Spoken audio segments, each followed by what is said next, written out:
नमस्कार मंडळी, श्री स्वामी समर्थ.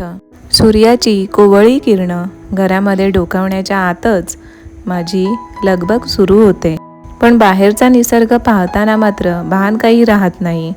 मग तिथे थोडा वेळ व्यतीत करून देवाऱ्याची साफसफाई करणं हा माझा नित्याचा क्रम.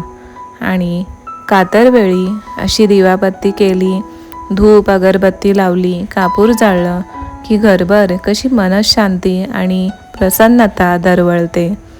दुरून कुठून तरी ऐकू येणारा मंदिरातील आरत्यांचा आवाज, घंटानाद आणि पाखरांची त्यांच्या घरट्यांकडे जाण्याची लगबग, या सगळ्या गोष्टी आपल्याला आपल्या आत्मिक समाधानाकडे नक्कीच घेऊन जातात.